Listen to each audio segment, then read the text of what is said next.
All right, let's bring you the papers. Very interesting headlines across the country today. Well, we have joining us Ayodele Adio, social commentator, joining us as usual. Good morning, Ayo. Good morning. Thank you for having me. Right. All right, so we start with the Punch newspaper, and the major story here. Probe panel asks FG to dismiss the SEC DG. Guazo-linked firm supplied diesel to SEC. Adiosun, finance minister. Nothing wrong with 104 million naira severance pay. That's according to him. It's an interesting story. We're not shocked that the panel recommended that the DG SEC be dismissed, even though that the House of Assembly have decided to put together a public hearing, for the world to hear both sides of the story, so that they can finalize on whether or not the man should be sacked or not. So let's see how the story unfolds. Adiosun seems to be holding her ground that he has to leave. He's crying wolf. That but let's see how it plays out after the public hearing with the House of Representatives, and let's see the stories that have not been told to the public, and let's hear them pump and plain and see whether or not he's guilty. Okay, so here is a story that seems to be worrisome. Cameroonian gendarmes invade Cross River community, and this wasn't the first time that would happen in December, January, and citizens of a community, Denari in Cross River State, have been complaining and lamenting that these foreign military men have been invading their community, killing Cameroonians seeking refuge there.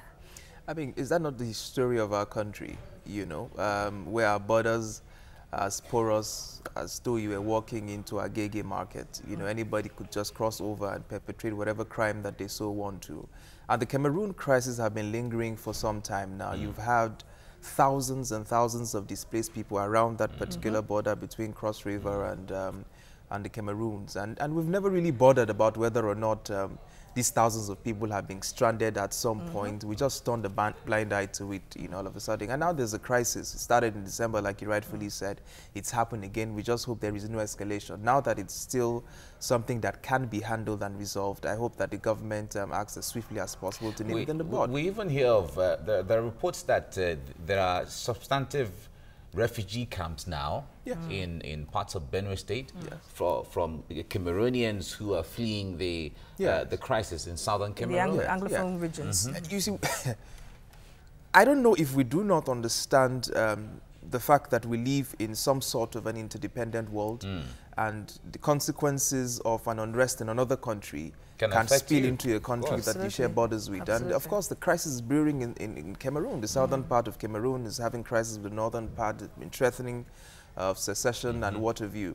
And so you've had, the last time the Cross River State government made a count, about 40,000 people were stranded in between. So it's some serious crisis going on down there, and we have to nip these things in the bud. Nigeria is fast becoming one of the countries in the world with the highest amount of internally displaced people. Internally displaced people everywhere, whether it's from Boko Haram crisis, from herdsmen, from people coming in from the Cameroons, and we need to deal with these issues decisively. All right, so gunmen kill 7 in Nasarawa.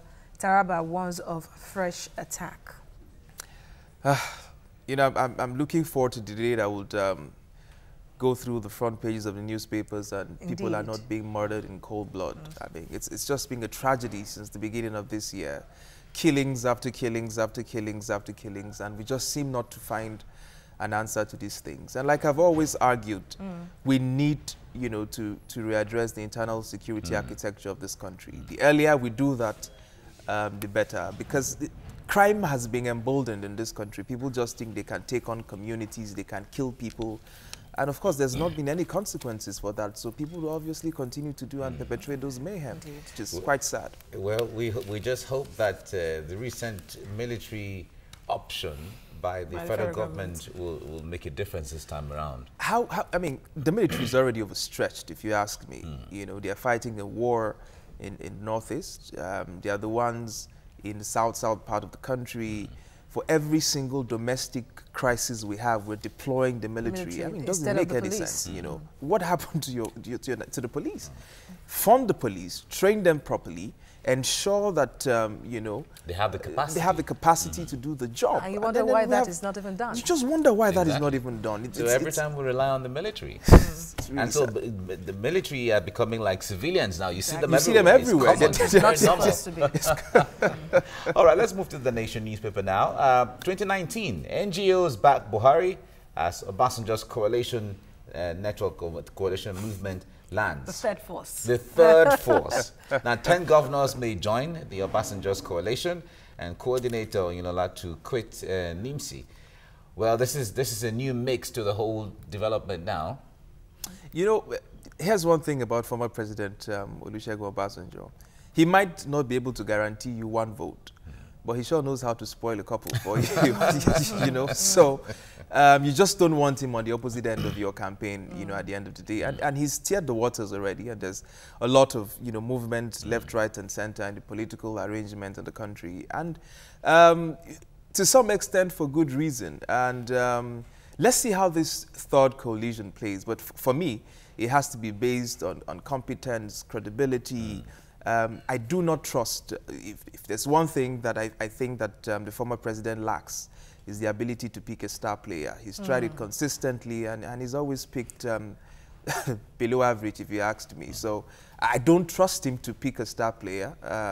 So that's why we have to be vigilant. We have to be watchful, and to be sure that whoever emerges from a third coalition or a third political party or a third arrangement or whatever it is. Well, from the way they're coming up, they are not looking at a political party at this time, but the force which is coming up with is going to be a platform where it's going to avail Nigerians with an alternative if if the voters, if the people so wish to look for someone within that coalition. Yeah, but I mean, political parties are the only ones constitutionally empowered to represent political candidates. So whether we like it or not, it's still going to metamorphose into some sort of a political party or form a credible block in a political party at the end of the day. Just a structure like the PDM was. Exactly. So it's going to form some block at the end of the day. And with the political running in the country, you wonder really if Nigerian politicians understand that power resides with the people.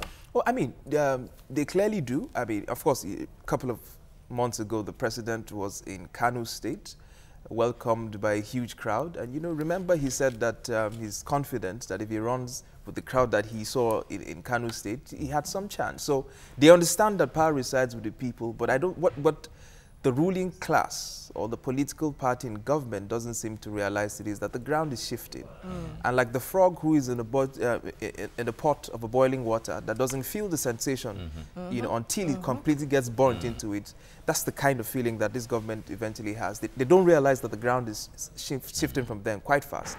And if I hope, you know, they wake up sooner or later. Yeah, exactly. And one other thing, the bad icing on the cake right now from the eyes of Nigerians are the killings in north central of Nigeria. Oh yes, which is not doing good for the president's image. It's a handshake across the Niger. It's completely unbelievable, the political movement and rearrangements. You know, like she rightfully said, there seems to be a handshake across the Niger, and of course, once that happens, it automatically neutralizes what you call the phenomenal 12 million northern votes at the end of the day. So. Let's see how it plays out because you know there's some. It just started, so we'll watch. We'll certainly watch how it plays out. Okay, so we'll go to the Daily Sun. Yes, the SEC recommendation on Guazo is the major story there. Pro panel locates SEC DG sack trial. Guazo to refund 104 million severance package. So we'll leave that. We'll go beside the masthead of the paper. Security Summit. Senators kick over Aso Rock venue. Suspend program in Ekweme's honor. Oh yeah, you know, the Senate had decided to put together, you know, some sort of a security forum, you know, I like to call it, to look at the internal security architecture of the country, which is long overdue. Out of respect for the death of the former vice president, they've decided to push it a bit forward.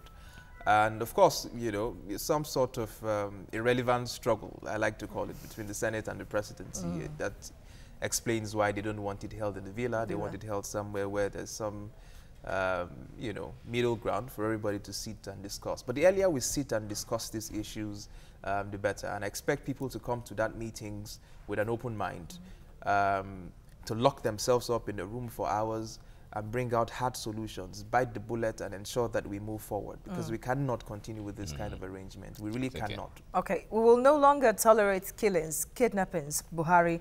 Wike insists on security agencies' decentralization.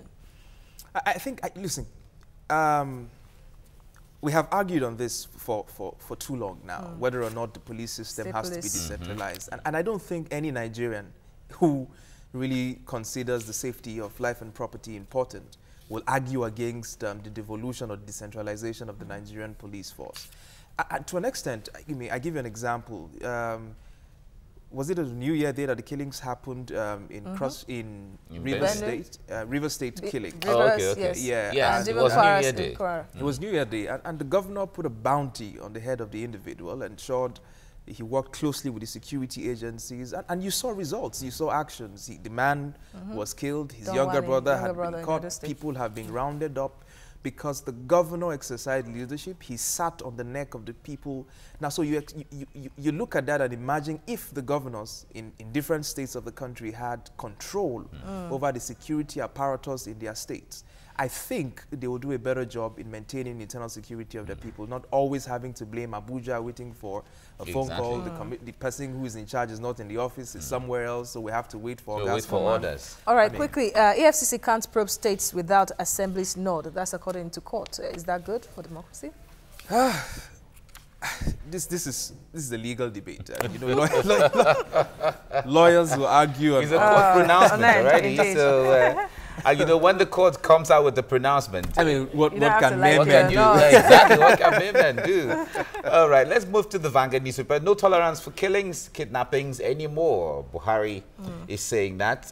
We remember 2016 and 2017 when they outrightly said, we cannot deploy military against Fulani herdsmen because it is the responsibility of the police. The Fulani herdsmen issue is an internal, it's just an internal insecurity issues, and it should be handled by the police. But now, the language is changing. I mean, it's clear that the police are unable to deal with such a systemic and sophisticated attack from this militia group, and we can't run away from it. You need the military. But does it look like the government was not really critically looking at these issues as they were coming? I mean, let's call a spade what it is. The government handled it with some laissez-faire attitude.